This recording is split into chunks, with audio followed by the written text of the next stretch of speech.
मित्रांनो, आपल्याला माहित आहे की इतक्यातच सिडकोच्या घरांच्या किमतीच्या बाबतीत अतिशय महत्त्वाचं अपडेट हे नागपूरवरून आलेलं आहे।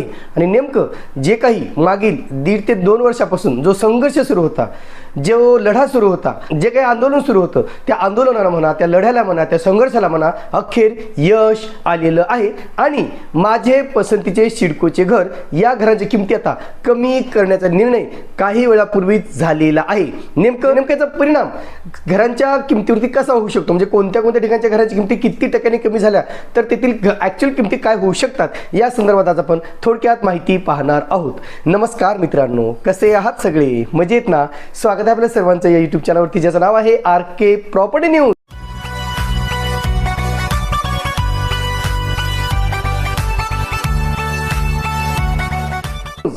आता मित्रांनो, जे काही माझे पसंतीचे सिडकोचे घरी योजना मागील ऑक्टोबर 2024 मध्ये लागू केली गेली होती, त्याची जाहिरात प्रसिद्ध झाली होती आणि त्याच्यानंतर सातत्यानं या संदर्भात आपण अपडेट पाहत आहोत। जेव्हा याची लॉटरी जाहीर झाली मित्रांनो, जाहिरात प्रसिद्ध झाली, त्यावेळी त्याच्या किमती मेन्शन केलेल्या नव्हत्या आणि किमती मेन्शन न केल्यामुळं अनेक अर्जदारांनी अक्षरशः उड्या टाकलेल्या होत्या। जवळजवळ 1.5 लाख फॉर्म यासाठी आले होते, परंतु त्याच्यापैकी फक्त 22,000 जणांनीच ॲक्च्युअल भाग घेतला होता। कारण सरतेशेवटी का होईना शेवटच्या आठवड्यामध्ये, म्हणजे मुदतीला 7 दिवस बाकी असताना या सिडकोच्या घरांची किमती जाहीर केल्या आणि त्या किमती पाहून अनेकांच्या पायाखालची वाळू सरकलेली होती। बरं ठीक आहे, त्यावेळेस ते किमती जाहीर झाल्या, आम्ही काही गडबडीमध्ये लोकांनी एवढा विचार करायला वेळ नव्हता की आता मी काय करू तर लोकांनी फॉर्म भरून आपलं पेमेंट करून टाकलेलं होतं। पण त्याच्यापैकी जेव्हा निकाल जाहीर झाला त्याच्यानंतर सुद्धा अनेक जणांनी घरे रद्द केली। जेव्हा ते साईटवर गेले, जेव्हा त्यांनी माहिती घेतली, जेव्हा त्यांनी सगळे ॲक्च्युअल फॅक्ट बघितला, जेव्हा तपासणी केली, कार्पेट एरिया असेल, किंमत असेल, आणि त्याने बरीच तफावत आढळून आलेली आहे। त्याच्यावर आपण व्हिडिओ बनवला होता की जे काही कार्पेट एरिया सिडकोने मेन्शन केला आहे, महारेराचा कार्पेट एरिया वेगळा, सिडकोचा कार्पेट एरिया वेगळा, सांगता येते, दाखवता येते, कसं तरी त्यावेळेस घडलं होतं। पण ठीक आहे, तरी सुद्धा जे कोणी विजेते असेल त्यांनी ठीक आहे बाबा, होल्ड ऑन करूया आपण, ठीक आहे आपल्याला काही ना काही फळ मिळेल या अपेक्षेने त्यांनी या विरोधात आवाज उठवायला सुरुवात केलेली होती। नवी मुंबई मित्रांनो खूप मोठा जोर घेतला होता आंदोलनाने। जे कोणी विजेते होते त्यांनी एकत्र येऊन हा लढा दिला आणि मी सांगतो की या विजेत्यांच्या एकत्र येऊन लढण्याचा कुठेतरी परिणाम आहे। जर हे एकत्र आले नसते, जर त्यांनी आवाज केला नसता, जर ही मागणी केली नसती, तर अद्यापही या किमतीकडे कुणीही लक्ष दिलं नसतं। पण त्यांनी सरकारचं लक्ष वेधलं आणि कुठेतरी हे आंदोलन किती महत्त्वाचं आहे, म्हणजे गोरगरीब म्हणा किंवा सर्वसामान्य जनतेसाठी किती महत्त्वाची बाब आहे हे कुठेतरी अधोरेखित करून दिलं। आणि मग नवी मुंबईचे मनसेचे शहराध्यक्ष श्री गजाननजी काळे, राष्ट्रवादीचे आमदार श्री शशिकांत शिंदे आणि पनवेलचे आमदार श्री विक्रांतजी पाटील यांनी जो काही जोर लावून धरला, जो काही हा मुद्दा उचलून धरला, विधिमंडळामध्ये असो किंवा आपल्या विधानभवनामध्ये असो, जो काही मुद्दा त्यांनी उचलून धरला, पण त्याचंच हे फलित असल्याचं आपण नक्कीच सांगू शकतो। आणि म्हणून मी या तिघांचे खरंच मनापासून आभार मानतो की त्यांनी हा मुद्दा उचलून धरायला सरकारला भाग पाडलं।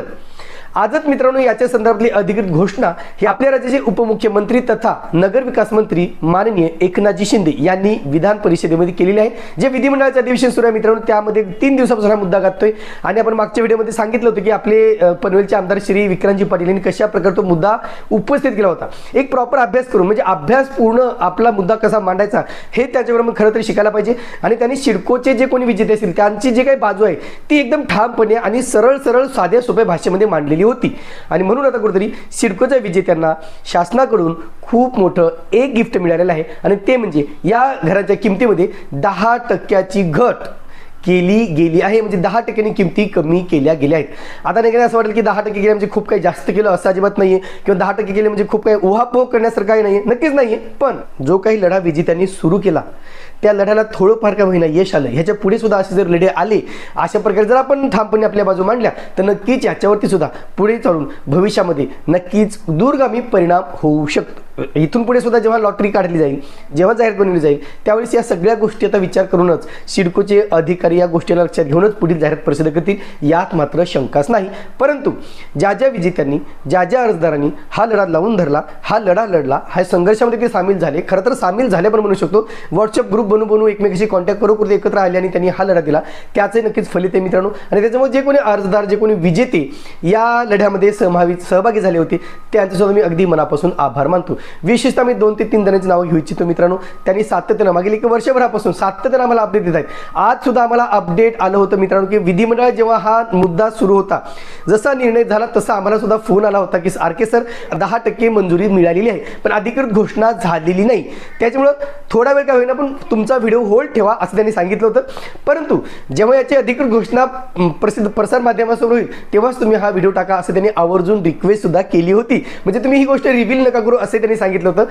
खरंच मित्रांनो, असे जर विजेते म्हणजे असे आपले सबस्क्रायबर जर आपल्याला कोऑपरेशन करत असतील तर नक्कीच आम्ही आपले मुद्दे हे शासनापर्यंत सुद्धा पोहोचवू शकतो. म्हणजे प्रशांत माने आहेत जे सातत्याने याचे संदर्भात अपडेट घेत आहेत, आमदाराच्या खासदाराचे संपर्क राहत आहेत, त्यांना जाऊन भेटत आहेत किंवा त्यांच्याशी हितगुज करत आहेत. या सगळ्या बाबी कशा घडतायत हे सुद्धा आपल्याला पोहोचवत आहेत. आणि प्रशांत माने यांचं सुद्धा मी आभार मानतो. आर ते बर्फ आहेत, त्यांनी सुद्धा आपल्याला सातत्यानं आतापर्यंत अनेकदा अपडेट दिलेत मित्रांनो, नेमकं काय होतंय काय नाही. कारण आम्ही प्रत्येक व्हॉट्सअप ग्रुपमध्ये आम्ही जॉईन होऊ शकत नाही, पण नक्कीच आपल्याला अपडेट मिळतं. सर आम्ही आज मोर्चा करतोय, आम्ही आंदोलन करतोय, आम्हाला असं झालेलं आहे, या मोर्चामध्ये ही बाब झालेली आहे किंवा मोर्चाची चित्रण असतील, हे सगळं पाठवलं गेलं. आणि त्याच्यामुळे कुठेतरी ही जी काही बाब आहे, ही जी काही सिडकोचा लढा आहे तो सर्वव्यापी करता आला. सर्वव्यापी म्हणजे संपूर्ण महाराष्ट्रातल्या कानाकोपऱ्यात हा पोहोचवता आला. आणि त्याच्यामुळे कुठेतरी याच्याकडे सर्वांचं लक्ष लागलं होतं की खरंच सिडकोचा जो काही लढा आहे, सिडकोचे जे काही जे ते किंवा अर्जदार एकत्र येऊन जे लढत आहेत तो विषय खरंच जेन्युइन आहे. कारण सर्वसामान्यांसाठी, गोरगरिबांसाठी घरं बांधण्याची जिम्मेदारी ज्या संस्थेकडे दिली गेली तीच जर संस्था अशी गोरगरिबांना लुटत असेल तर अद्यापही योग्य नाही. आणि म्हणून कुठेतरी एक जन आधार मिळाला, या आंदोलनाला जनाधार मिळाला. आणि जनाधार मिळाल्यामुळेच कुठेतरी ह्या किमती सरकारला कमी कराव्या लागल्या. मी परत सांगतोय, आणि तर मग याच्याकडे लक्ष दिलं गेलं नसतं. तुम्हाला घ्यायचं तर घ्या, नाही तर नका. ते पडून राहिली तरी कोणाला काय फरक पडला नसता. कारण 2018 मधली घरं आजही पडून आहेत, म्हणजे बरीच हजारो घरे पडून आहेत, धुळकार पडून आहेत. त्याच्यावरच ते काही झालं नाही. त्यावेळेस त्या विजेत्याने सुद्धा खूप प्रयत्न केला या बाबतीत हे करण्याचा, पण सर्वजण एकत्र येऊन लढू शकले नाही, हे त्यांचं दुर्भाग्य आहे. पण यावेळेस मात्र ह्या विजेत्यांनी जे कोणी मानसरोवर असेल, कामोठे असेल, बामण नोगरी, विशेषतः जे कामोठे, खारघर, मानसरोवर, पनवेल महानगरपालिका विजेते असतील किंवा इकडे बामण नोगरी, खारकोपर, वाशीकडचे विजेते असतील, त्यांनी एकत्र येऊन लढा दिल्यामुळे हे सर्व शक्य झालं मित्रांनो. आणि आज अखेर 10% घट झालेली आहे. म्हणजे मागच्या वेळी ज्या काही किमती तुम्ही बघताय, तुम्ही त्या जर किमती काढल्या तर याच्यामध्ये सरळ 10% जे कमी, म्हणजे समजा हा जो काही निर्णय मित्रांनो सरसकट सर्वच घरांना लागू करण्यात आल्याचंही सांगण्यात आलेलं आहे. अधिकृत पत्र अजून आम्हाला मिळालं नाही, त्याच्यामुळे आम्ही फक्त बातमीच्या आधारे सांगतो मित्रांनो. जेव्हा अधिकृत पत्र आपल्याला मिळेल त्याच्यानंतर आपल्याला डिटेल कळतील की नेमकं काय काय फरक पडणार आहे. पण समजा 10% जरी किमती कमी झाल्या तर वाशीच्या 74 लाखाच्या घरांची किमती ह्या 7,40,000 कमी होणार. लक्षात घ्या, 7,40,000. थोडक्यात काय तर जे घर याच्यापूर्वी 74 लाख रुपयाला होतं ते आता कुठेतरी 66 लाखापर्यंत आलेलं आहे, 66.5 लाखापर्यंत आलेलं आहे. आणि त्याच्यामुळं हा कुठेतरी नक्कीच तिला समजू शकतो. त्याशिवाय जे काही खारघरच्या किमती आहेत 2 BHKच्या 97 लाख रुपये, त्याच्यामध्ये 9,70,000 रुपये सरळ कमी होणार आहेत. याचाच अर्थ काय, ही घरे 87,30,000 रुपयाला तुम्हाला उपलब्ध केली जाणार आहेत. आता ज्या घरांची किंमत EWSच्या घराची किंमत 48 लाख होती ते तर सरळ 10% कमी झालेली आहे. म्हणजे ती घरी आता आपल्याला 43,20,000 रुपये मिळणार आहेत. आता आपण पुढील भागात मित्रांनो खरं तर हे सगळे डिटेल पाहूया, कारण सविस्तर आम्ही डेटा घेऊ, पूर्वीच्या किमतीचा डेटा घेऊ, आताच्या किमती जे काय होतील त्याचं कंपॅरिझन आपण पुढील भागात सविस्तररित्या पाहूया. कारण सध्या तर तुमची जे किंमत आहे, जे विजेते असतील विशेषतः जे कोणी ज्यांना घरी लागलेले आहेत त्यांना आपापल्या घरांची किमती माहीत आहेत, त्याच्यातून 10% किंमत कमी करा आणि जे काही उर्वरित किंमत होते तीच तुमच्या घराची फायनल कॉस्टिंग असणार आहे. शिवाय याचा दूरगामी परिणाम काय होईल तर येणाऱ्या पुढील लॉटरीमध्ये सुद्धा या 10% घरांच्या म्हणजे 10% कपातीचा बेनिफिट हा नक्कीच मिळणार आहे.